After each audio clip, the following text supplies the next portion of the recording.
देखो फ्रेंड्स आपण गोटे बहुत बढ़िया निजुक्तिर सुजोग नहीं आसी जॉब टी आसी ओडिशा पुलिस तरफ 2025 जदि आप ओडिशा पुलिस रे कनेस्टेबल होगा चाहते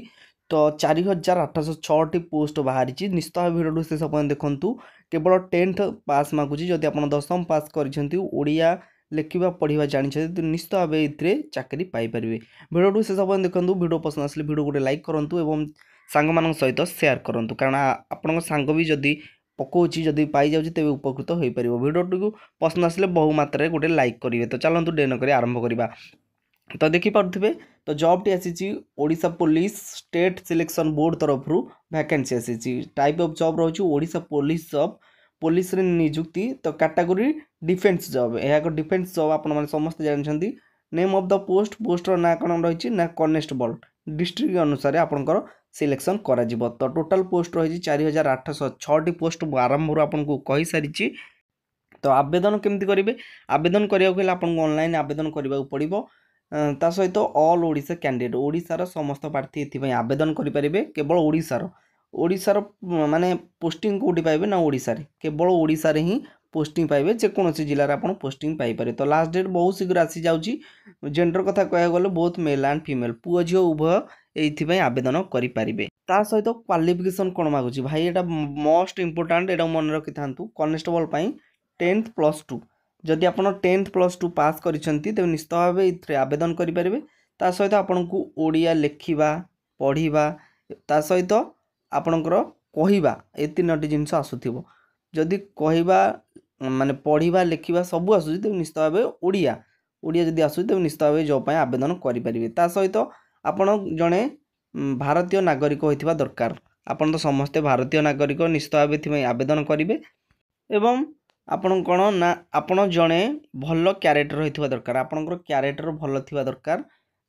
आटिट्यूड भाया नथिबो ता सहित क्रिमिनाल रेकर्ड भी नथिबो आपणकर कोनोसी आपणकर केस बास नथिबो आपणकर ना रे ता सहित आपण फिजिकल एवं फिटनेस थिबे जाकि मेंटालिटी आपणकर भल थिबो एभली किछि आपणको क्यारेक्टर आपणकर थिबा आवश्यक ता सहित आपण एज लिमिट बयस केते मागुची बयस देखि पारथि 18 रु 32 वर्ष आपण मिनिमम 18 रु कमिल हबनी किंबा 32 रु अधिक होला आपण जॉब आवेदन करि परिबे नाही तासह सालारी केते मागुची आपनको सालारी 21700 रु 69100 पर्यंत आपनकर सालारी बढ़ियो जाकि ओआरएसपी पे मैट्रिक्स लेवल 5 रु आपनको मिलियो 5 रु मिलिबो ठीक अछि 21700 रु 69100 पर्यंत आपनको सालारी मिलिबो सिलेक्शन प्रोसेस कोन रहिछि सिलेक्शन प्रोसेस देखि परते रिटन एग्जाम हबो फिजिकल स्टैंडर्ड टेस्ट हबो फिजिकल इफिशिएंसी टेस्ट हबो एवं डॉक्यूमेंट वेरिफिकेशन लास्ट रे आपनकर मेडिकल टेस्ट हम ये 5टी उपाय आपको सिलेक्शन करा जदि आप प्रिपेरेसन कर निश्चित भाव आपण बहुत बड़ अपॉर्चुनिटी अटे तापर एग्जाम जो हम एग्जाम केमती देवे आप एग्जाम आप ऑफलाइन माध्यम आपनकर एग्जाम हम निजे खाता एवं कागज नहीं आप लिखिकी सेटा माने एप्लिकेशन दे पारे माने आपनकर सबमिट करें कौन ऑनलाइन एग्जाम नहीं तो एग्जाम हम Odia language English language arithmetic general knowledge एवं अवेयरनेस रही लॉजिक रीजनिंग अच्छी बेसिक कंप्यूटर नॉलेज अच्छी ड्यूरिंग पीरियड आपंकर माने 2 घंटा रही मार्क टोटाल 100 मार्क ठीक अच्छे केमती कौन परीक्षा हम देखिए मल्टीपल क्वेश्चन हम आपंकर मल्टीपल 1 मार्किया क्वेश्चन हम ता सहित जदि आप रंग आंसर दौरान तेज 0.25 आपंकर माइनस कर माने 4टा रंग आंसर देले गोटे मार्क कटिवो तापर आमर फिजिकल स्टैंडर्ड टेस्ट देखिपे पीएसटी जो रहा सेटा केमती हम ना हाइट थी दरकार 168 सेमी और वेट 55 केजी ता सहित छाती आपणकर 79 सेमी रही 79 सेमी रु 84 सेमी मध्य आपंकर रही आवश्यक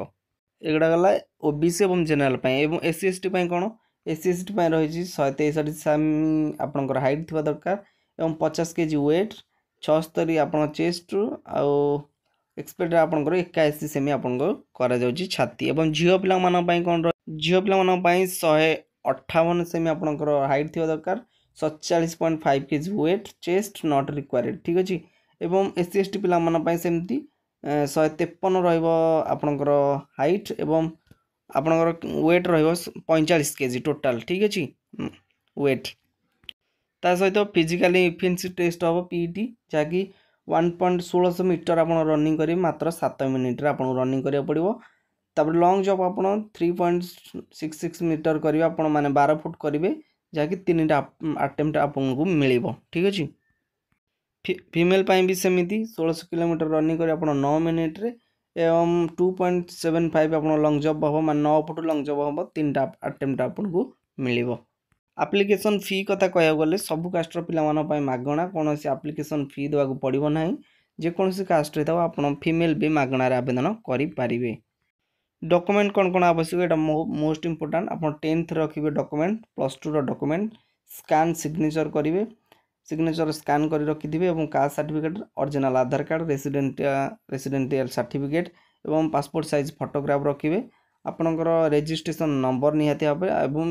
मेल आईडी और मोबाइल नंबर एक्टिव रहा दरकार ठीक अच्छे। एतिक जिन आपको डॉक्यूमेंट भाव रखा पड़ो जदि कौन असुविधा होची निश्चित कमेंट बॉक्स में कमेंट करूँ। यह बहुत शीघ्र आसवाक जाऊँगी एवं वीडियो आम चैनल को सब्सक्राइब कर रखि था आसिले आम निश्चित भाव इनफॉरमेशन देदेबू जदि किसी असुविधा अच्छी निश्चित कमेंट बॉक्स में जन रही। धन्यवाद।